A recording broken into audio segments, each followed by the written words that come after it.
Hi, everybody, and welcome. I'm Mark Pfeffer, the managing editor of Dice News, and we're here today to talk about experience, mostly how you get it. There's kind of a double-edged sword or a chicken and the egg thing that goes on with experience. You can't get a job unless you have it.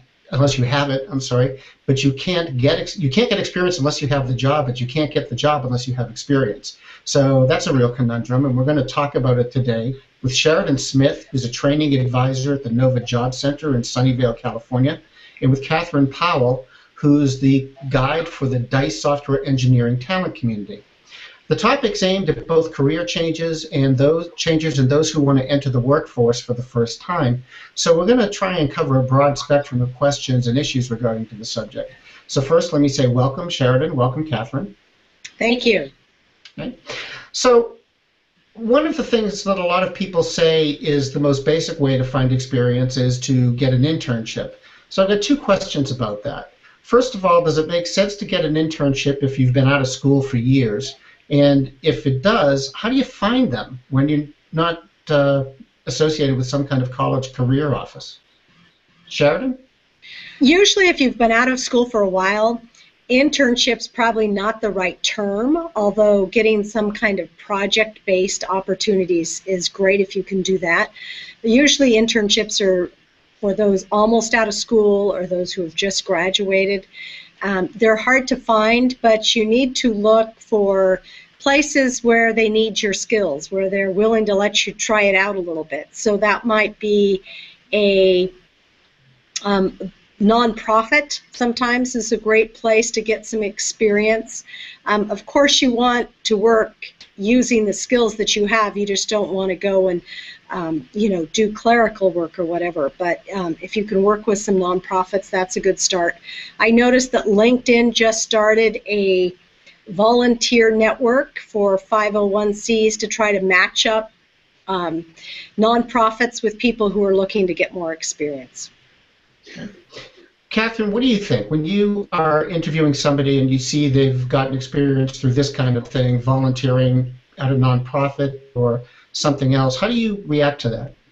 I think that's great. One of the most important things that hiring managers look for in career changers or in people who are new is the ability to learn. If you're not bringing a wealth of experience that's specific to the job, then you need to prove that you can pick up the skills. So anything that shows that initiative and that ability to learn, training budgets these days have been slashed. People are looking for people who are seeking out opportunities. So anything that's, whether it's volunteering, whether it's open source contributions, whether it's someone who's put themselves through, one of the coding boot camps, for example, of which there are probably dozens at this point worldwide, I think those are all good choices. The other thing that can be useful to do is go look for what are more commonly called apprenticeships. Things where you've worked usually on a contract basis with a company that has some respect or some mind share in the technology stack you're looking for. That tends to be a very good sign because a hiring manager will look at where you've volunteered or where you've apprenticed and figure out what kind of habits you've probably picked up there. And where do you find those kind of opportunities? A lot of times it's through meetups, through your local meetups. Has a lot of figuring out who are the big voices in your tech community, in your local area. So for example, here in Boston, if you look at who hosts meetups for Ruby on Rails, it's the big Rails consultancy in town. If you can go apprentice for them or do a contract through them, then you stand a good shot of someone looking at you and saying, well, at least the experience they have, there may not be much of it, but it's good. Same's true whether that's JavaScript technologies, Java, Ruby, any sort of language or technology stack you can look at. So that's a good place to figure out who the names are and then just approach them directly. Online you can also look, there are a lot of resources around these. They're almost like the massive online courses, these boot camps or apprenticeships. Take a look at Launch Academy, take a look at Code Academy, take a look at places like that. Just a simple Google for code tutorial will bring you to a lot of those. When you're approaching somebody for one of these apprenticeships, if you will, what's your pitch? Why should they be interested in somebody like you who just wants to sort of learn at their expense, or am I looking at it the wrong way?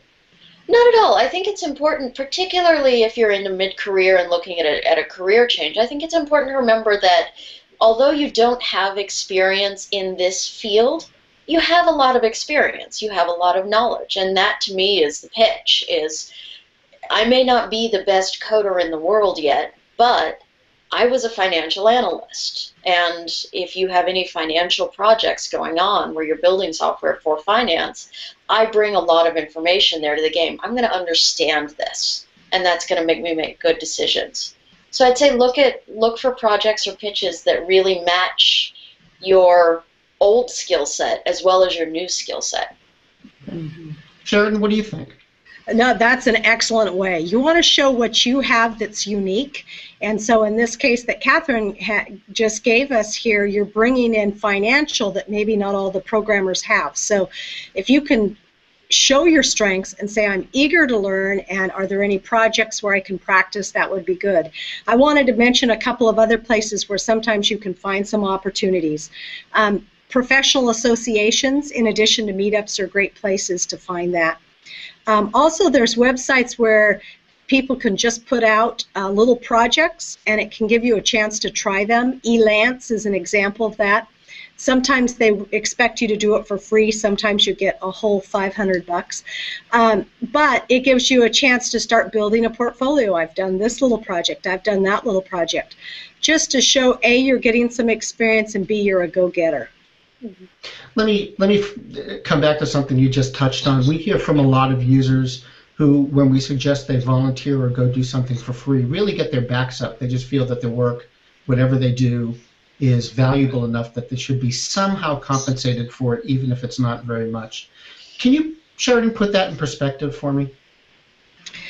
Well, I think you have to look with your long-term career perspective and where you want to take your career. And sometimes you have to take some financial hits along the way to build up your reputation. And building up that reputation, to me, initially is more important than probably getting compensated for it.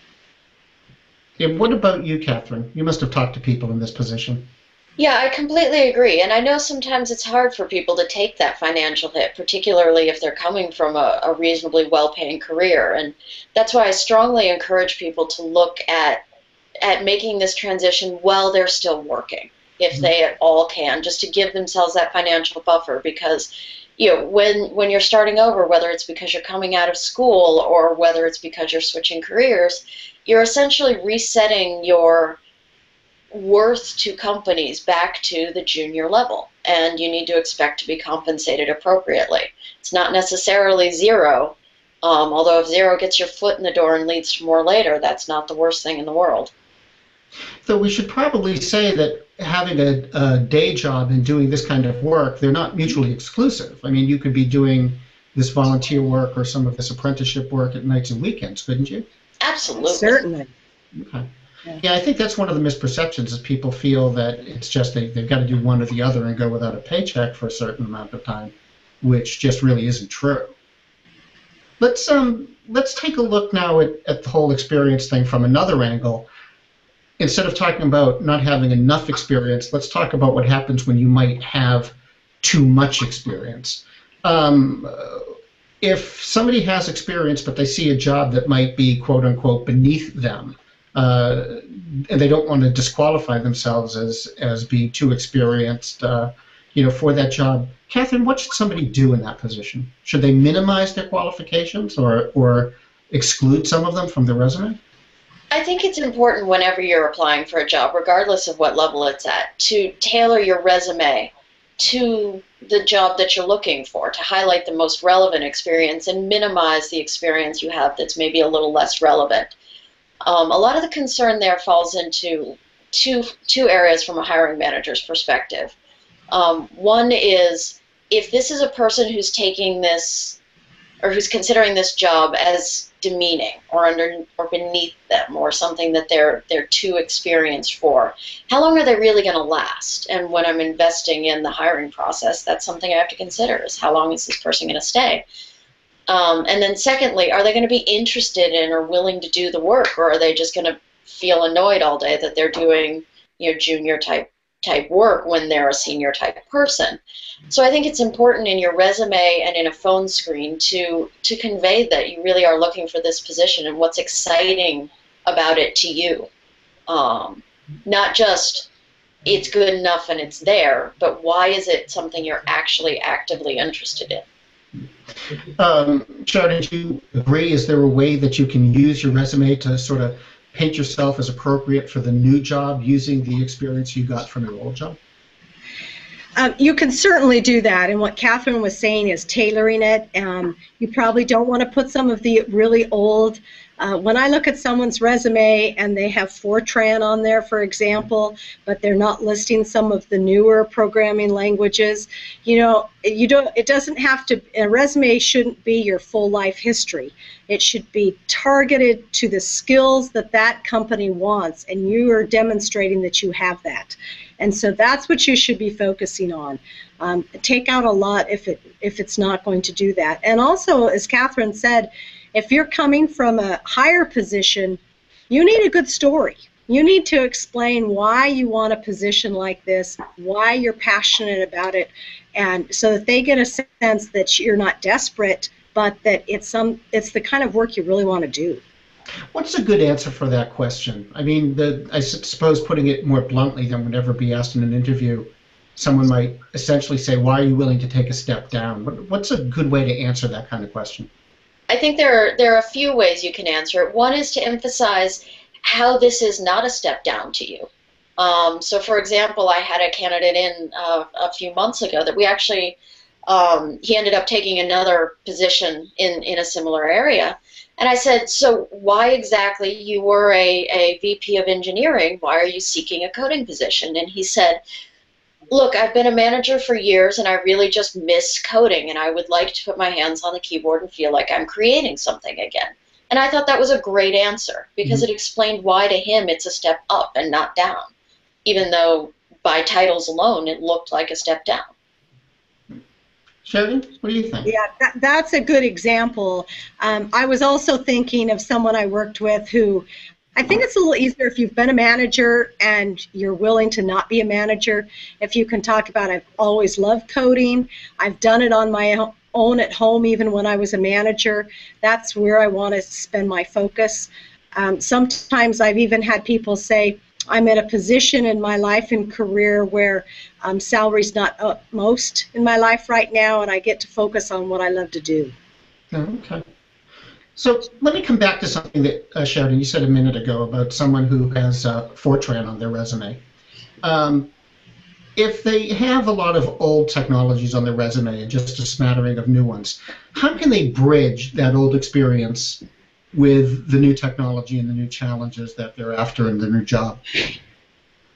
Well, I think they want to spend most of their time talking about the new technologies. If they want to say, I've spent time learning various other, languages, etc., but really most companies are interested in what can you do for us now with the kind of problems we have today. So you want to be able to answer that. All right. Catherine, what do you think? Yeah, I think it's important, as Sharadon said, to emphasize the newer technologies. And it's useful to remember that old technologies are sometimes new. Fortran's sort of an extreme example in that it's not very commonly used anymore. There are Fortran jobs out there, but they're few and far between.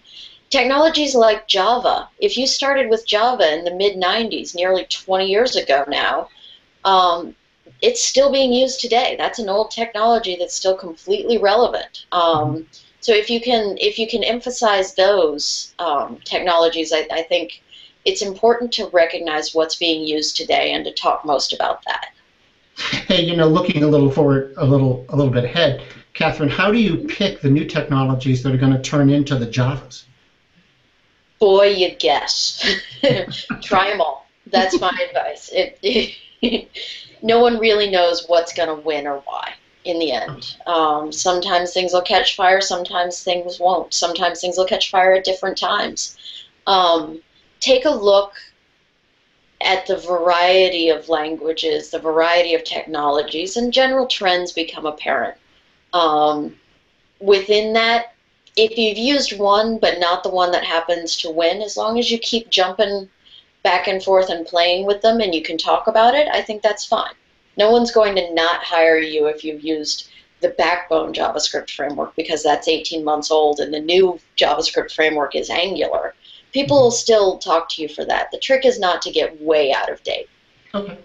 I think you're right in that you don't always know what's going to win, but if you're always dabbling and trying the new technologies, then you will. But if you get generations behind, to leapfrog back up is really difficult. So don't get very behind. Do some continuing it every year for yourself. Well, let me ask one last question, and basically it's this. We'll start with you, Catherine.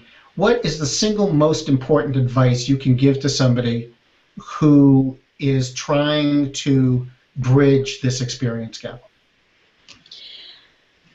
I think that the most important thing that somebody can do is keep learning and show publicly how you're keeping learning. The more you look engaged, animated throughout your career, regardless of whether you're trying to make a transition or whether you're just trying to do the next thing on your task list. I think it's important to be able to always talk about how you're seeking out opportunities, seeking out technologies, seeking out people, seeking out groups, seeking out curiosity. That's the thing that's going to get you there. Okay. And Sharadon, what do you think? Along with that, I encourage you to keep a portfolio of what you're learning. Projects, if you're looking at taking a class, don't take a class where you sit in a lecture. Take a class where they actually have you do a project so you can show that project. Any chance you see to do a little project, even if it's for a friend's website, try it out so that you can show that you're not just reading about things, but you're trying the technologies too. Okay, great. Well, listen, I thank you both very much for taking the time to talk with us today. Thank you. Okay, so Sharadon Smith, the training advisor at the Nova Job Center in Sunnyvale, California. Catherine Powell, guide for the Dice software engineering talent community. Thanks again. I'm Mark Pfeffer, the managing editor of Dice News, and we'll see you again next week. Thank you. Thank you.